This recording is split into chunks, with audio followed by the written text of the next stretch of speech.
हां.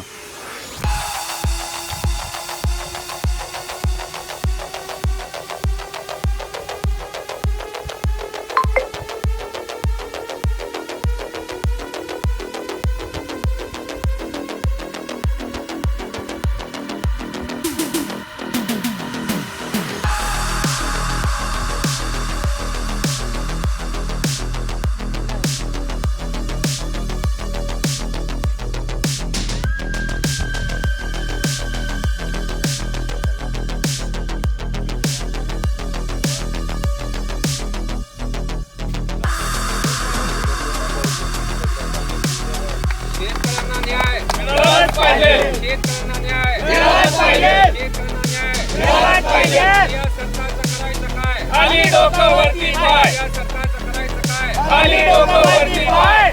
शेतकऱ्यांना न्याय मिळालाच पाहिजे. शेतकऱ्यांना न्याय मिळालाच पाहिजे.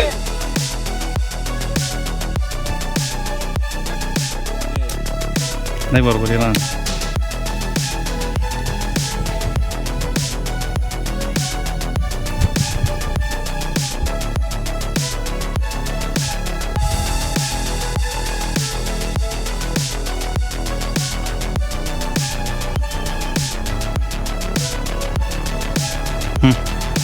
नमस्कार साहेब, मी सर्वांची आभारी आहे की आमच्या गावाचा रस्ता बनवला, तो चांगल्या प्रकारे बनवला आहे साहेबांनी, असं मी माझं हे व्यक्त करतोय. आणि आज जवळजवळ आमच्या रस्त्याला 4 महिने पूर्ण झाले. रस्ता बनवत असताना आम्हाला 1 ते 1.5 वर्ष खूप मेहनतीने वापर करावा लागला. आणि जेव्हा आम्ही या परिस्थितीतून वापर केला आणि साहेबांनी 1.5 वर्ष रस्ता बनवायला इथं सर्व टाईम दिला आहे. आणि 1.5 वर्षानंतर जो रस्ता बनलेला आहे त्याचा आज मी पूजन केलेलं आहे इथं. आज रस्त्याला 4 महिने कंप्लीट झाले. 2 महिन्यापासून रस्त्यांची हालत अशी झाली आहे की आमचा रस्ता 1.5 वर्ष तयार करायला आणि 2 महिन्यात आमच्या रस्त्याची दुर्दशा अशी झाली आहे. यामध्ये जर का थोडंसं लक्ष मोठ्या अधिकाऱ्यांनी घातलं असतं तर आज आमची ह्या रस्त्याची परिस्थिती अशी झाली नसती. आज सर्व हे जे आमचं वाहतूक आहे, भोकर, पडसोद, जामोद, आमोदा, गाळोदा इथपर्यंत जो पूर्ण रस्ता झाला आमचा, तो ह्याच प्रकारच्या आज फुटून रस्ता संपूर्ण रस्ता तुटलेला आहे. तरी ठेकेदाराने आता सध्या याच्यावर डागडुजीचं काम चालू केलं आहे. आम्ही ते स्थगित केलं आहे आणि आम्हाला ते डागडुजी नको आहे. तुम्ही प्रत्यक्ष स्पॉटवर यावं, बघावं. आमची अशी सर्व शेतकऱ्यांची, गावकऱ्यांची इच्छा आहे. नमस्कार. हां भैया तात्या.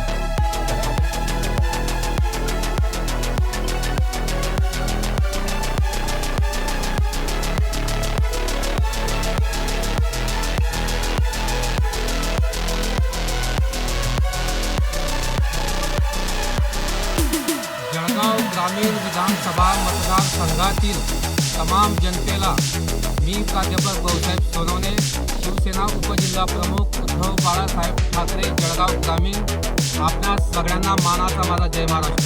जय महाराष्ट्र. आज रामेश्वरला जात असताना आम्हाला भोकर ते पडसोदला जे शेतकरी बांधव आहेत आमचे, ते शेतकरी बांधव आम्हाला भेटले व त्यांनी आम्हाला रस्त्याबद्दल त्यांची समस्या सांगितली. तर रस्त्याबद्दल समस्या सांगितल्यानंतर आम्ही तात्काळ कुठलाही विलंब न करता हा सध्याचा जो महिना आहे हा पितृपक्षाचा महिना आहे.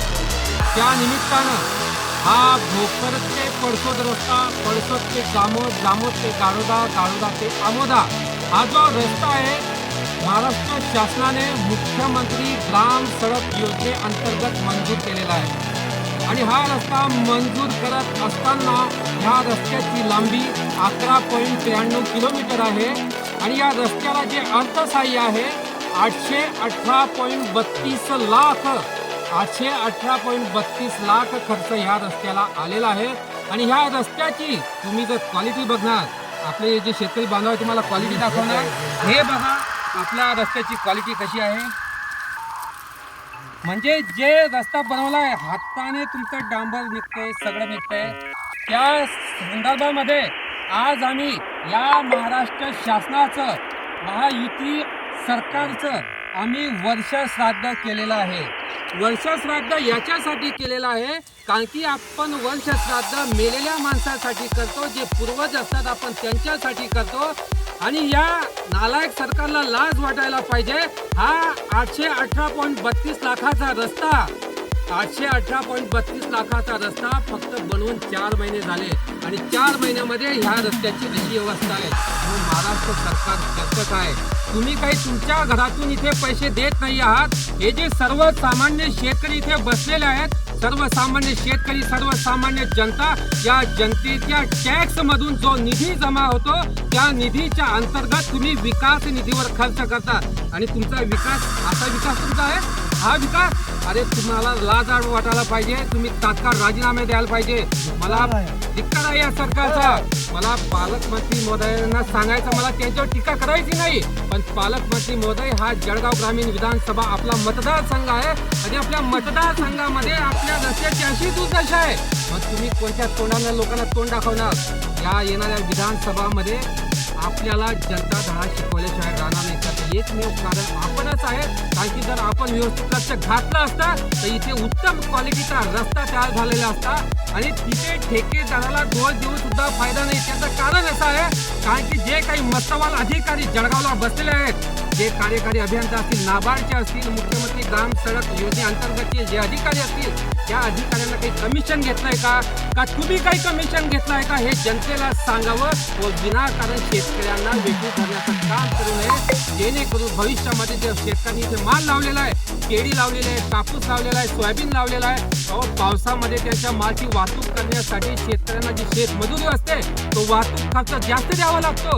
मग शेतकरी वाहतूक खर्च सुद्धा जास्त देणार, नंतर त्यांचे मटेरियलचे भाव वाढलेले आहेत ते सुद्धा जास्त देणार, नंतर जे आपण बियाणं लावतो, फ्लोड लावतो ते सुद्धा जास्त दराने देणार.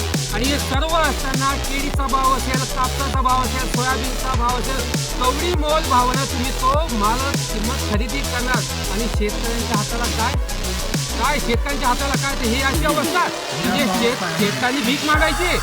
पालकमंत्री महोदय, आता हा सर्व लपाछपीचा खेळ तुम्ही संपवा व तुम्ही बाहेर या जनतेला उत्तर द्या. आपण निष्क्रिय आहात आणि हे सर्व आपल्यामुळे झालेलं आहे. जर आपण अधिकाऱ्यांना व्यवस्थित सांगितलं असतं तर हा रस्ता उत्तम क्वालिटीचा झालेला असता. कारण की या रस्त्यामध्ये महाराष्ट्र राज्यामध्ये किंवा भारतामध्ये रामेश्वरचा त्रिवेणी संगम या पळसोद गावाजवळ आहे आणि या त्रिवेणी संगममधून महाराष्ट्राचे भाविक इथून जातात, तर ते काय नाव घेऊन जातील आपल्या मतदारसंघाचं. बस मला एवढं सांगायचं आहे. धन्यवाद. जय हिंद, जय महाराष्ट्र. हो.